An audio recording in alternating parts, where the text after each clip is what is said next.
বাংলাদেশের এই মুহূর্তে যে অবস্থাটা চলছে এটা যদি কেউ খুব সহজভাবে নেন তাহলে কিন্তু ভুল করবেন। আমার কাছে যে তথ্য সেটা হচ্ছে হিন্দুরা বাংলাদেশের এই যে শাহবাগ সহ বিভিন্ন জায়গায় তারা খুব সুপরিকল্পিতভাবে তারা জড়ো হওয়ার চেষ্টা করছে এবং এটার পেছনে মূলত কাজ করছে হচ্ছে আওয়ামী লীগ। আওয়ামী লীগ হিন্দুদের নামে হিন্দুদের ব্যানারে তারা জড়ো হবার চেষ্টা করছে এবং একটা বিশৃঙ্খলা তৈরি করার চেষ্টা করছে। সেইখানে আপনারা দেখবেন এখন মানে এই গত 4-5 দিনের যে খবর, একটা দল তারা এরই মধ্যে আপনার কোন গার্মেন্টস কে খাবে, কোন দোকান কে খাবে, এগুলো নিয়ে নাকি কামড়াকামড়ি শুরু করে দিয়েছে। সো এগুলোর আগে না 15 বছর বহুত প্যাদানি খাইছেন। সো এই প্যাদানির কথা যেন মনে থাকে। প্যাদানি কিন্তু আবার খুব সহসাই খাইতে হবে যদি নাকি বেশি মানে লডর বডর করেন, হ্যাঁ। অতএব আপনাদেরকে এই এই যে মানে যেই একটা খারাপ সময় চলছে এটাকে খুব ঠান্ডা মাথায় করতে হবে। বাংলাদেশে কিন্তু এখন মানে স্বাভাবিক কোনো তত্ত্বাবধায়ক সরকার না, এটা মনে রাখতে হবে। এই দেশের ছাত্র জনতা সবাই মিলে একটা সরকার এনেছে এবং সেই সরকারটা আপনাদের মাথায় রাখা উচিত যে তাদের প্রতি জনগণের কতটা আস্থা, এই দেশের রাজনৈতিক দলগুলির প্রতি মানুষের কত ঘৃণা, কত অবিশ্বাস, এটা মাথায় রাখতে হবে। অতএব সেই বিশ্বাসটা নিয়ে আসতে হবে। বাংলাদেশে এখনও বিএনপি সবচাইতে জনপ্রিয় একটা দল। আমার বিশ্বাস সামনে বাংলাদেশে তারেক রহমানই প্রধানমন্ত্রী হবেন। আপনারা সুযোগ পাবেন, হ্যাঁ। এই যে এখন সময়টা চলছে না, এত মানে হিজিবিজি করেন না। খাওয়ার জন্য পেট তো খালি হয়ে আছে, কিন্তু এত তাড়াহুড়া করেন না। অল্প খায়েন, নাহলে আবার এই আওয়ামী লীগের মতো মুখ পুড়ে যাবে। এইখানে শাহবাগে কারা আসছে, বিভিন্ন সীমান্তে গিয়ে গিয়ে কারা আপনার জড়ো হচ্ছে, বিভিন্ন জায়গা থেকে একটা সীমান্তের একটা জায়গার মধ্যে গিয়ে জড়ো হচ্ছে। সেখানে ইন্ডিয়া থেকে ক্যামেরা ট্যামেরা সব রেডি, সেখানে যা শুটিং শুরু হয়ে যাচ্ছে। সো আপনাদের একটা জিনিস বোঝা উচিত যে হিন্দুরা আজকে বলছে যে তারা হচ্ছে এখন সংখ্যালঘু। এই গত 15 বছরে হিন্দুরা এই দেশে কি করে নাই।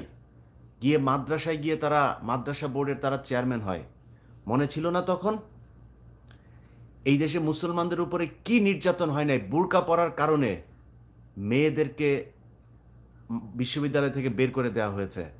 মুসলমান সেজে মেয়েদের পেটে বাচ্চা দিয়ে ওপেনে তারা ফেসবুকের এই গ্রুপ বানিয়ে বানিয়ে তারা এগুলো করেছে।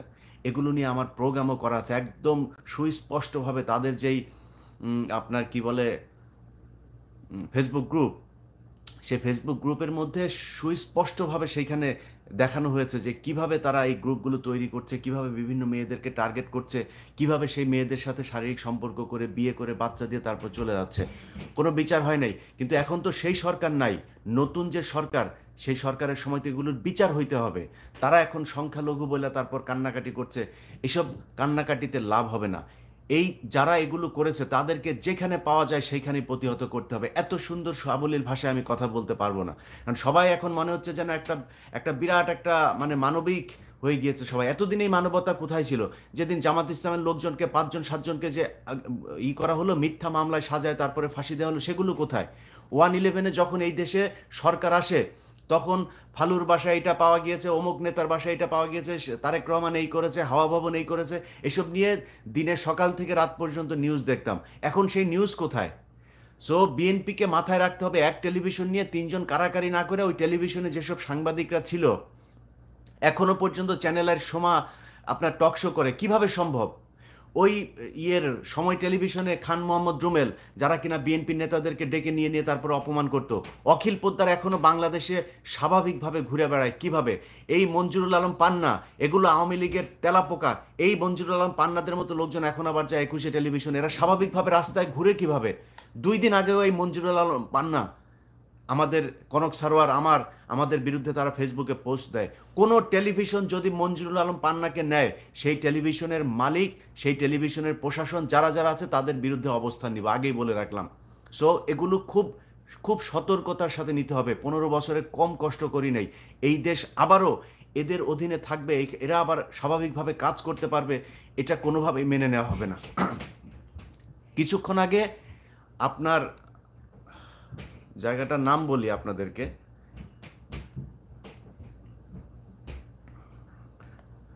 লালমনিরহাট হাতীবান্ধা উপজেলার গোতামারি সীমান্ত, সেইখানে প্রায় 500 মতো হিন্দু জড়ো হয়েছে।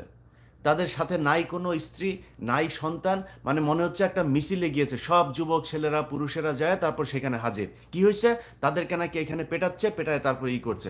ওই এলাকার মানুষজনের বক্তব্য দেখলাম, ওই এলাকায় হিন্দু এক চেয়ারম্যান আছে, তার বক্তব্য শুনলাম, সে বলছে যে এগুলো আমরা চিনি না, এদেরকে আমরা কাউকে চিনি না। তাহলে কারা ওইখানে গেল, কারা এই এই আয়োজন করলো কারা? আবার ওই পাশে বিএসএফ এর অফিসাররা সব হাজির মাইক টাইক নিয়ে।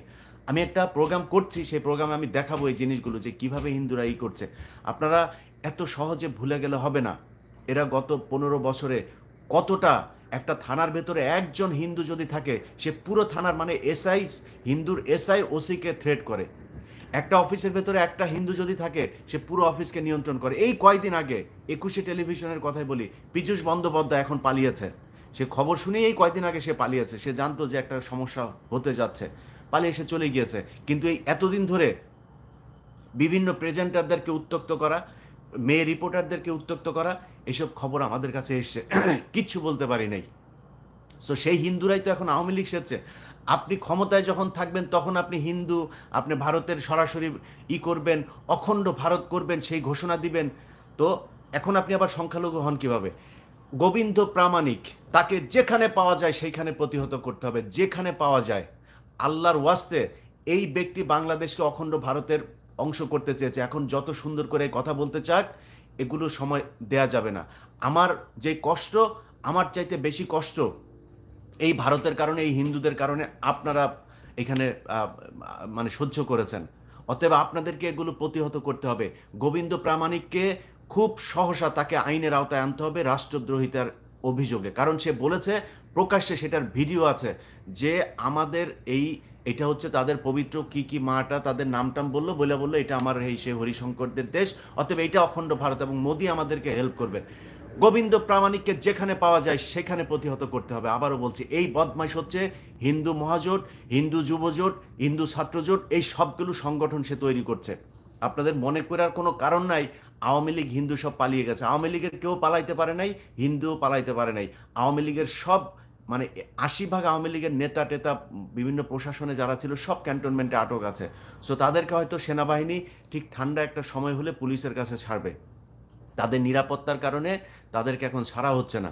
তাদের আম্মু কিন্তু তাদের কাউকে বলে না এই যে অবস্থা। শেখ হাসিনা কিন্তু নিজের পরিবারটা নিয়ে আর কাছের কিছু লোকজন নিয়ে সে ভেগে গিয়েছে।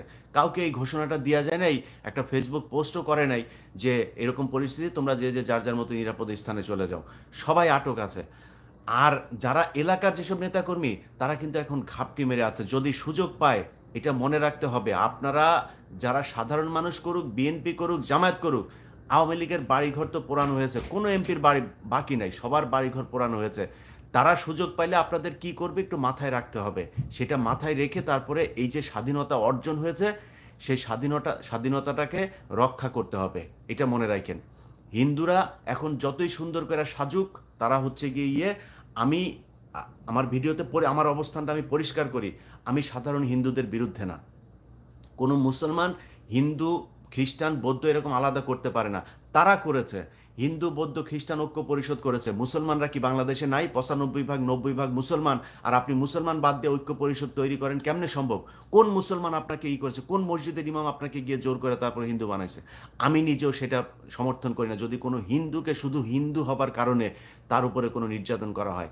কিন্তু আপনি আওয়ামী লীগ করবেন, আবার দুই দলের সময় আপনি সমানভাবে সুযোগ নেবেন, আর যখন আওয়ামী লীগ আসবে তখন আবার এই রাষ্ট্র ভেঙে তারপর ভারতের সাথে যুক্ত হওয়ার জন্য করবেন।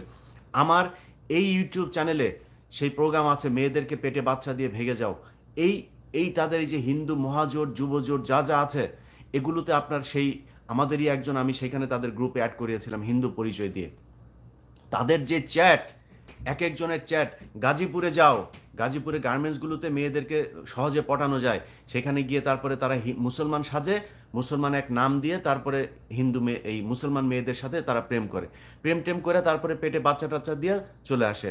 পরে জানা যায় যে সে এক ডাক্তার খুলনাতে, সে গিয়ে বলেছে যে আমি হচ্ছে গিয়ে আপনার মুসলমান, কলমা টলমা কিছু শিখে, নামাজ টামাজ শিখে তারপর যা বলে আমাকে মুসলমান বানান। তো মুসলমান মেয়েরাও তাদের চুলকানি বেশি, এই চুলকানির কারণে তারা যায় তার কাছে আপনার করে সব কিছু দিয়াটিয়া, তারপরে হাতায় দেখে যে জামাই তো হিন্দু। তো আপনি আগে কোথায় ছিলেন? তার পরিবারের খোঁজ নেবেন না? পরিবারের খোঁজ নিয়ে আপনি তার সাথে আকাম কুকাম করে কাপড় টাপড় খুলে এরপরে বাচ্চা নিয়ে নিলেন। তো এইভাবে তারা এগুলো করেছে। সো এগুলো যারা করেছে তাদেরকে যেখানে পাওয়া যাবে সেখানে প্রতিহত করতে হবে। সাধারণ হিন্দু যদি কেউ মনে করেন আপনি সাধারণ হিন্দু, আপনি আমার ভাই, কিন্তু সেটার পরিচয় আপনাকে দিতে হবে, শুধু মুখে বললে চলবে না। এখন শাহবাগ সহ বিভিন্ন জায়গায় এই যে উগ্রবাদী ভারতের অখণ্ড ভারতের স্বপ্ন যারা দেখেছে, যেই হিন্দুরা এখন এইসব সভা সমাবেশ করছে, তাদের যেইখানে আছে সেইখানে আপনারা যারা সাধারণ হিন্দু নিজেদেরকে দাবি করেন, তারা গিয়ে আপনারা সেখানে শান্তি সমাবেশ করবেন। আপনাদেরকে বলতে হবে যে এই দেশে মুসলমানেরা কোনো ধরনের নির্যাতন অত্যাচার করে না। এটাই ফ্যাক্ট। বাংলাদেশে কোনো মুসলমান ধর্মীয় কারণে কোনো দিন কোনো হিন্দুর গায়ে হাত তোলে না, কোনো হিন্দু মেয়েদেরকে ধর্ষণ করে না, কোনো হিন্দু মন্দির করে না। আপনারা রয়ের এই এজেন্ডা বাস্তবায়ন করার জন্য মসজিদের ভেতরে আপনারা এই মন্দিরের ভেতরে আপনারা কোরআন শরীফ রেখে তারপরে বিশ্বকে জানানোর চেষ্টা করেছেন। এইখানে প্রিয়া সাহা এসে তারপর ট্রাম্পকে বলে গিয়েছে যে নাকি 10 লক্ষ আপনার হয়ে গিয়েছে, 1 মিলিয়ন আপনার হিন্দুদের নাকি আপনার বাড়িঘর ছাড়া। অথচ সেই সময় হিন্দুরা বাংলাদেশের সবচাইতে বড় বড় পদগুলোতে তারা অবস্থান করছিল। কয়েকদিন আগে কথা মনে নাই? পঞ্চপল্লীর কথা মনে নাই? রাজবাড়িতে কি করেছে? সেখানে 2টা ভাইকে শুধু কোনো কারণ ছাড়া, সেখানে তারা হিন্দু অধ্যুষিত, এই জন্য 2টা ভাইকে আপনার মেরে ফেললো একটা নাটক সাজিয়ে। এগুলো তো আমরা ভুলে যাই নাই। এগুলোর হিসাব এই দেশের যেই হিন্দুরা এগুলো করেছে তাদেরকে দিতে হবে। আমি মনে করি বাংলাদেশের ভাইয়েরা আল্লাহর ওয়াস্তে কারাকারি বাদ দিয়া স্বাধীনতাটা রক্ষা করেন। এখনো বিপদ আছে। আমি কিছুক্ষণ আগে গোয়েন্দা সংস্থার একজনের কাছে শুনলাম, সে আমাকে বলল যে ভাই একটা ভিডিও করে মানুষকে জানান যে এই হিন্দুদের কিন্তু আপনার আওয়ামী লীগ আসছে। এবং আমি সেখানে কিছু বক্তব্য দেখলাম, কিছু টেলিভিশন নিউজ দেখলাম, সেখানে সময় টেলিভিশন এখনো সময় টেলিভিশনের মালিকের হাতে থাকে কেমন? এখন যায় দখল করেন। ওইখানে যেই কয়টা ছিল সব কয়টা বাদ। খান মোহাম্মদ রুবেল, তারপরে এই যে শেখ হাসিনা নিউজগুলো যেগুলো করতো, তুষার আব্দুল্লাহ, যা আছে সব বাদ যাবে। নতুন লোক সেখানে কাজ করবে, বহুত সাংবাদিক আছে। এই সময় টেলিভিশন সেখানে শাহবাগে যায় যে ভিডিও করছে, আপনারা নিউজগুলো দেখেন সময় টেলিভিশনের, মনে হচ্ছে সে রিপোর্টার না, সে রয়ের একজন এজেন্ট, হিন্দুদের একজন প্রতিনিধি হয়ে তারপরে উস্কানি দেওয়ার চেষ্টা করছে। এদেরকে প্রতিহত করতে হবে। এইটা না করে তারপরে আপনারা যে যার মতো সুযোগ সুবিধা নিয়ে ওর পরিচিত ও ভাই, ও তো আওয়ামী লীগ করলেও অত বেশি খারাপ ছিল না, ওরে রাখেন। আওয়ামী লীগ করলেই তাকে রাখা যাবে না। এটা যদি না করেন, আমি ইলিয়াস হুসাইন আজকে বলে গেলাম, আজকে আগস্টের 11 তারিখ, খুব সহসায় আপনাদেরকে বিপদের সম্মুখীন হইতে হবে। আর সেনাবাহিনীকে বলবো, সেনাবাহিনীর আপনাদের প্রতি আমাদের সম্মান, আপনাদেরকে আমরা ভালোবাসি। আপনাদের কারণেই এই বিজয় অনেক সহজ হয়েছে। আপনারা না করলেও বিজয় এটা আসতোই, কিন্তু আপনাদের কারণেই বিজয় সহজ হয়েছে। আপনারা আমাদের পাশে দাঁড়িয়েছেন। আপনাদের কাছে অনুরোধ, আপনারা আমার কোনো কথায় ভুল হইতে পারে, আমার তথ্যে গ্যাপ থাকতে পারে, কিন্তু আপনি জানেন আসলে ক্যান্টনমেন্টে কি ঘটেছে। এই গত 15 বছরের কিভাবে আপনাদেরকে নিয়ন্ত্রণ করেছে। আমি মনে করি আপনাদেরকে মালদ্বীপের মতো খুঁজে একদম প্রতিটা রয়ের সদস্য যারা রয়ের হয়ে কাজ করেছে তাদের বিরুদ্ধে ব্যবস্থা নেওয়া। আর ক্যান্টনমেন্টে যেগুলি আছে, আওয়ামী লীগ যেগুলি আছে, ওগুলি একটু ছেড়ে দেন, জনগণ একটু বিচার করুক। সবাই ভালো থাকেন। আল্লাহ হাফেজ।